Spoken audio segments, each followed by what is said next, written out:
Everyone, मैं अरविंद जनु classes में आपका स्वागत करता हूं। तो finally RBSC board class 10th और 12th का टाइम टेबल आउट हो चुका है। आज ही टाइम टेबल आ चुका है। आपने देख लिया होगा कि आपका किस सब्जेक्ट का पेपर कब होने वाला है। 6 मई से आपकी एग्जाम स्टार्ट होंगी और 29 मई तक आपकी एग्जाम चलने वाली है। तो ये वीडियो 10th क्लास के सभी स्टूडेंट्स के लिए होने वाला है जो 10वीं बोर्ड के स्टूडेंट हैं और उनका टाइम टेबल आ गया। तो अब क्या रणनीति होनी चाहिए, आपका कितना गैप है, कब से आपका पेपर होगा, कैसे प्रिपरेशन करें, जो बचा हुआ समय है, जो आपके पास 60-61 दिन है, इनमें आप कैसे प्रिपरेशन करेंगे, किस तरह से आपकी रणनीति होनी चाहिए, क्या आपकी स्ट्रेटजी होनी चाहिए, इस वीडियो के अंदर मैं बताने वाला हूं। तो पैसेंस बना के वीडियो को एंड तक देखना है और जिसने अब तक चैनल को सब्सक्राइब नहीं किया गाइस, वो चैनल को सब्सक्राइब करें, बेल आइकन को प्रेस करें, जिससे आने वाली सभी वीडियो की नोटिफिकेशन आप तक पहुंच जाए। तो आइए वीडियो को स्टार्ट कर देते हैं। जैसे कि आप सभी को पता है कि टाइम टेबल आउट हो चुका है आरबीएससी क्लास 10th का। आपका जो टाइमिंग रहेगा पेपर का, वो टाइमिंग रहेगा 8:30 से 11:45, यानी 8:30 से आपका 11:45 आपका टाइमिंग रहने वाला है। 3.25 घंटे का आपका पेपर होगा और आपका पेपर मॉर्निंग में ही होगा। 8:30 से 11:45 तक आपका पेपर होने वाला है। तो यहां पर गुरुवार से आरबीएससी बोर्ड का एक ट्रेंड बना हुआ है, मतलब हमेशा गुरुवार से ही पेपर स्टार्ट होते हैं और इस बार भी गुरुवार से पेपर स्टार्ट हो रहे हैं। गुरुवार 6 मई 2021 से आपका पेपर स्टार्ट होगा। पहला पेपर है आपका अंग्रेजी का और अंग्रेजी का पेपर है पहला और आपका सब्जेक्ट कोड 02 है। अंग्रेजी सब्जेक्ट का जो सब्जेक्ट कोड है वो 02 है। और यहां पर आपको बताना चाहूंगा, अंग्रेजी के बाद में जो आपका पेपर होगा वो होगा हिंदी का। हमेशा ऐसा ही होता है, पहला पेपर इंग्लिश का होता है, दूसरा पेपर हिंदी सब्जेक्ट का होता है और सेकंड पेपर आपका हिंदी का है, जिसका सब्जेक्ट कोड होने वाला है 01। ये 01 आपका सब्जेक्ट कोड होगा।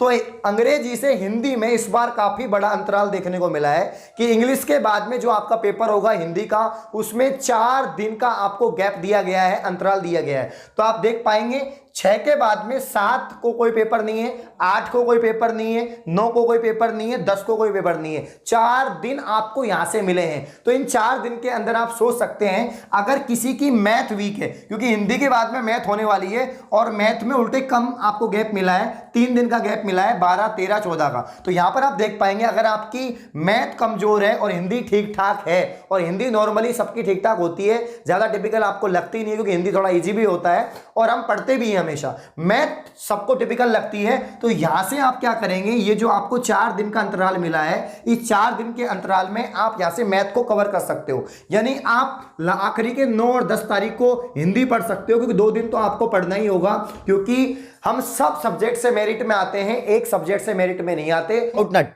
बच्चों, आप किसी भी सवाल में अटक गए हो या आपसे सोल्व नहीं हो पा रहा है, बस आपको उस क्वेश्चन का फोटो लेना है, क्वेश्चन को क्रॉप करना है और 5 मिनट के अंदर अंदर आपको उस क्वेश्चन का वीडियो सॉल्यूशन मिल जाएगा। फिर चाहे आपका क्वेश्चन होमवर्क का हो, सीबीएसई का हो, यूपी, बिहार, महाराष्ट्र, राजस्थान, एमपी या किसी भी बोर्ड का हो, आईआईटी, नीट, क्लास 6ठी से 12वीं का सवाल हो, इन सवालों का जवाब मिलेगा डाउटनट पर। या फिर किसी भी सब्जेक्ट का हो, physics, chemistry, maths, biology, science, आपके सभी सवालों के जवाब मिलेंगे डाउटनट पर। साथ ही क्लास 9वीं से 12वीं तक की चल रही है हिंदी और इंग्लिश मीडियम की लाइव क्लास। अब पूरी पढ़ाई होगी डाउटनट पर। 3 करोड़ से ज़्यादा बच्चे पढ़ाई कर रहे हैं डाउटनट ऐप पर। आप भी जाइए और इंस्टॉल कीजिए डाउटनट ऐप। हमको हर सब्जेक्ट में 100 चाहिए, तो आपको हिंदी भी पढ़नी होगी। तो 9 तारीख को, 10 तारीख को आपको हिंदी पढ़नी होगी, लेकिन 7 और 8 को आप मैथ्स पढ़ सकते हैं। क्या पढ़ सकते हैं? मैथ्स। तो यहां पर 3 दिन आपको ये मिल गए, 12, 13, 14, उसके बाद में 7, 8, यानी टोटल 5 दिन आपको यहां पर जो मेन एग्जाम है आपकी 6 मई के बाद में, वो आपको समय मिल गया। तो अगर आप 5 दिन तक रिविजन कर रहे हैं, प्रैक्टिस कर रहे हैं मैथ्स की, तो इससे अच्छा कुछ नहीं हो सकता। तो मेरे हिसाब से टाइम टेबल बेस्ट है, दी बेस्ट है। नेक्स्ट जो आपका सब्जेक्ट है मैथ, वो बता दिया, इसका जो सब्जेक्ट कोड होगा 09 होगा और शनिवार को पेपर होगा 15 मई। 15 मई 2021 को गणित का पेपर, जो सब डरते हैं कि आज मेरा मैथमेटिक्स का पेपर है, तो 15 मई को आपका पेपर होगा और इसमें गैप मिलने वाला है आपको 12, 13, 14। तो आप हिंदी में से टाइम निकाल सकते हैं। वही मैं बात करूं, सबसे शानदार सब्जेक्ट विज्ञान, जो आपका पेपर होगा वो 19 मई को, 19 मई 2021 को आपका पेपर होने वाला है विज्ञान का। और विज्ञान का जो सब्जेक्ट कोड है वो 07 है। क्या है? 07। और विज्ञान में आपको तैयारी करने का जो गैप मिलेगा, वो गैप मिलेगा 16, 17, 18। तो मेरे हिसाब से 3 दिन सफिशियंट है, 3 दिन आपका आराम से रिवीजन कर लोगे। आप कैसे करोगे? अगर आप 10th क्लास के हो तो आप सभी को बताना चाहूंगा विज्ञान में 13 चैप्टर है, क्योंकि 60% सिलेबस है और पैटर्न इस बार चेंज हुआ है, तो 5 सेक्शन आपके आने वाले हैं। 28 क्वेश्चन के समथिंग आपके आएंगे और 80 नंबर का पेपर होगा। तो 80 नंबर का पेपर होगा, 28 क्वेश्चन आएंगे और आपके सिलेबस में 13 चैप्टर हैं। 13 चैप्टर हैं आपके, और 13 चैप्टर को आप डिवाइड कर लोगे कि मुझे 5 चैप्टर 5 चैप्टर 5 चैप्टर ऐसे डिवाइड कर लोगे कि मुझे 5 चैप्टर एक दिन में पढ़ने हैं, अगले 5 चैप्टर दूसरे दिन में और अगले 5 चैप्टर तीसरे दिन में पढ़ने हैं। तो अगर आप 3 टुकड़ों में बांटते हो चैप्टर्स को तो आराम से 3 दिन के अंदर आपका रिवीजन हो जाएगा। इसके अलावा जो है आप जब मैथ का पेपर दे के आओगे उसके बाद में भी आप पढ़ सकते हो, पढ़ना चाहो तो। शनिवार को आपका 22 मई को पेपर होगा सामाजिक विज्ञान। सामाजिक विज्ञान से बच्चे डरते हैं, लेंदी सब्जेक्ट है, लेंदी सिलेबस है, लेकिन बहुत आपको इसमें भी गैप मिल गया है भैया। 20-21 तारीख को आपको गैप मिल गया है, तो आप आराम से प्रिपरेशन कर सकते हैं सामाजिक विज्ञान की। इसका सब्जेक्ट कोड है 08। वही मैं बात करूं लास्ट में जो आपका पेपर होगा वो 25 मई को होगा और ये आखिरी पेपर है। उसके बाद 27 मई को जो आपके एक्स्ट्रा एक्टिविटीज होती हैं, जैसे कृषि हो गया और भी कोई कंप्यूटर वगैरह सब्जेक्ट हो गया, उसका पेपर होता है। लेकिन मेन जो आपके पेपर है वो यही पेपर है, अंग्रेजी, हिंदी, गणित, विज्ञान, सामाजिक विज्ञान और तृतीय भाषा यानी संस्कृत का जो आपका पेपर है वो होगा आपका यहाँ पर 25 मई। तो आपके 1 2 3 4 5 6 ये 6 पेपर मेन आपके 25 मई को खत्म हो जाएंगे। संस्कृत में भी गैप मिल गया, सामाजिक विज्ञान के बाद में संस्कृत है 23 और 24 तारीख। तो जो मेन सब्जेक्ट है उनमें थोड़ा हिंदी में थोड़ा ज्यादा दिया है, बट आपके साइंस में और मैथ में बराबर मिला है गैप आपको 3-3 दिन का। इसके अलावा सामाजिक में और संस्कृत में भी आपको 2-2 दिन का गैप दिया गया है, जो सफिशियंट है। काफी समय आपको मिल जाएगा प्रिपरेशन के लिए। अब जो मेन बात मैं इस वीडियो के अंदर बताने वाला हूं, रणनीति कैसे बनाओगे। तो अभी आज से अगर आप देखो तो इस महीने में 3 दिन है आपके पास में, 3 दिन आप अच्छा करें जो चीज आपने नहीं पढ़ी है। अगर अभी भी सिलेबस में से कोई चैप्टर बाकी है किसी भी सब्जेक्ट में से, तो उस सिलेबस को कंप्लीट करें। और कंप्लीट करने के बाद में मार्च और अप्रैल 2 महीने आपके पास में हैं।